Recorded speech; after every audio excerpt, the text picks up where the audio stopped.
Okay guys, I am really excited to be able to share with you a little bit about one of the models walking tonight who's been super inspirational to me as well as to other women in the community. I really want you to hear her story and want to just know that there's so many amazing people here in Colorado Springs, and she is one of them who's overcome her own suicide story.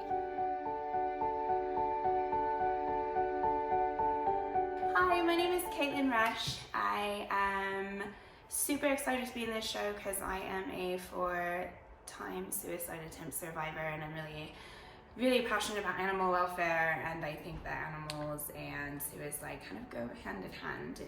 Animals can truly help you not commit suicide. It's like a constant companion that loves you unconditionally. I've been modeling for about 2 years now. I started spontaneously in a Maxim CoverGirl contest and I got to the quarterfinals, and so I started looking at more like wheelchair models, and then I found that there were like none. And then I got like a fire lit within me because I was like, okay, well, the disabled aren't being represented in the fashion industry or the entertainment industry, and I don't think that's right. So after a pain shower and my medication, I really just sit and wait until it kicks in. You might see me with a hat on a lot because being bald is cold. I lost my hair to the chemotherapy, so don't have any. And then I make breakfast. I'm usually supervised in the kitchen just in case I faint or fall. And we usually have eggs, because eggs are a good start in the morning. For me, I have gastroparesis, so I throw up everything I eat. I try to keep as much down as possible, but I tend to overeat because I don't qualify for feeding tube quite yet. A big fun fact for life in the day of me is that I am sitting most of the time. I am sitting probably about 85% of the time. I only get up when I need to get up. And there are days where I can't get up and I have to use my wheelchair all day. So, just a fun fact there. I'm not running around all the time. And this is my husband. First of all, like the connections with other like females, I've made so many feminine friends lately that are like super awesome and super inspiring, and they're all in your corner and encouraging. So there's a lot of that in the industry, which was surprising. It kind of, in like media and stuff, it's portrayed a different way, but it's very supportive and encouraging in the behind the scenes. Confidence is the other thing I really gained. I've also learned like to, I'm still kind of learning how to walk from paralysis, so learning how to model walk has really taught me how to use other parts of my body that I might not know how to use without it.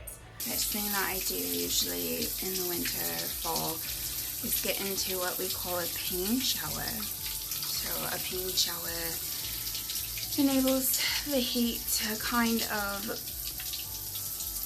I don't want to say quench, but it takes down the nerve pain to a level that I can function when I wake up in the morning and it's really cold and my limbs are really stiff. Sometimes they're locked up, and the heat really just kind of, it just really helps. I think I am discounted as soon as like my wheelchair goes in. They like kind of give me a look like, are you gonna be able to do this runway?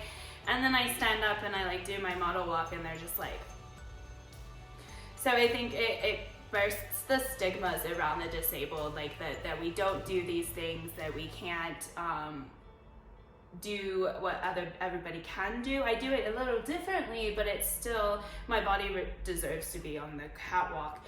And I think the biggest thing is people telling me that I'm faking my disease when they see me stand and do these things, not realizing that ambulatory wheelchair use, like wheelchair use in general, is a spectrum.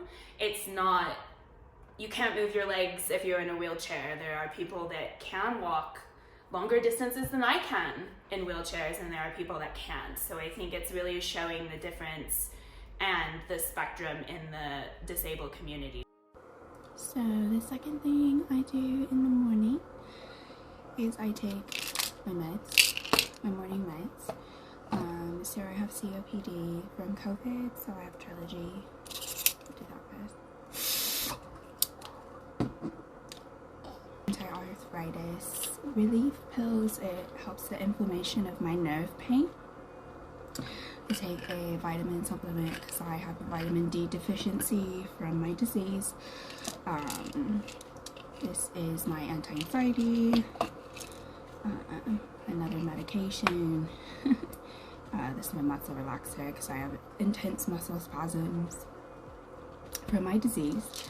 And then my antidepressant, and then I also take some just regular Excedrin because I'm in a lot of pain. I don't take traditional pain medication.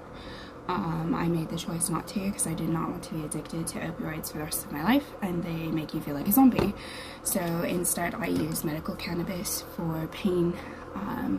I also use it to stave off my seizures. I went from having 35 to 40 seizures a day to having about 1 to 3 with cannabis. So we're a big advocate for that. The first time I tried to commit suicide, I was being heavily bullied in high school. I was 17. And it was something as simple as my hair turning out the wrong color that set me off, and I overdosed. Every time that I have overdosed, I've instantly been like, oh God, what are you doing? So I don't think that I actually wanted to die in any of these instances.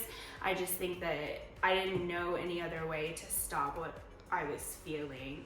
The second time, it was in 2016, and I was in a really abusive relationship, and in my mind I thought the only way out of it was to kill myself. He wouldn't let me go otherwise. And then the third and fourth, the fourth time I don't really count, but I think it's very important to talk about because I had a severe withdrawal from my antidepressants. And I kind of went into a fit of psychosis and tried to throw myself off Pikes Peak, which is not a good time. But it does show you how mental health medication is so important for those with a mental illness, because without my antidepressant, I'm a little unbalanced and I can't rationalize, so that's really important. And then the third time is probably the saddest time.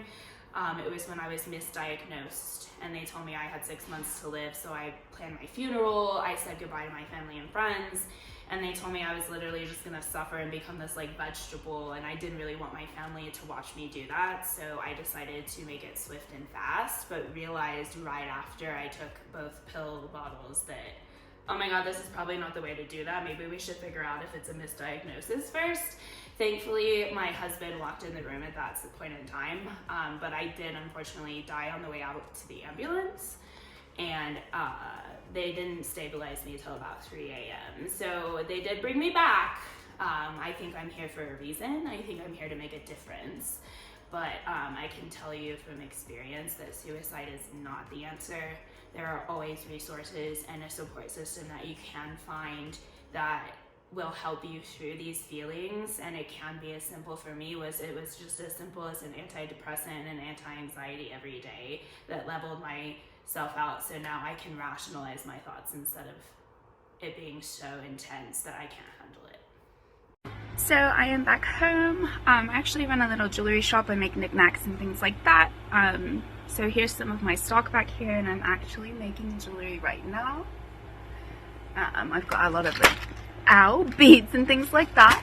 I also am very clumsy, so I tend to hit myself a lot, but I am okay. Okay, so now we're back in the car. My husband usually loads the groceries as well as the wheelchair. I help him bag the groceries as much as I can. It's my daughter in the background here, but I'm not very strong. My max weight to pick up is probably my daughter, and I think part of that is because of mom's strength, but I have a hard time picking up anything over 15 pounds. That's probably my weight limit. The last component of anything is animals, because I know my service dog, his name is Nacho. I know that's funny, but when I was little I thought Macho Man was Nacho Man, so I kept the name that the breeder gave him because I was like, it's meant to be. But he instantly, when I'm with him, I know I'm safe. My anxiety is down, my paranoia gets down, and that's part of depression and mental illness. I was actually abducted when I was 17, and I have a lot of paranoia about that. And I know that when I have my animal with me, my service companion, I'm protected even in my most vulnerable moments. Like if I have a seizure, or if I have a flashback or anything like that, he's gonna be there to protect me and nothing's gonna happen. And that really, knowing that you're not alone, like with your animal, you're never alone. They're always with you, and that just, and they wouldn't understand either. So, living for my animal is definitely something that I implement. I also implement, I call them my million reasons. Anytime that something makes me smile, I write it down, and that's another reason for me to stay. The last thing that we do is get ready for bed, and we co-sleep. So it's easier for me as a disabled mother to co-sleep with my daughter so I can get to her super fast. And that's a day in my life.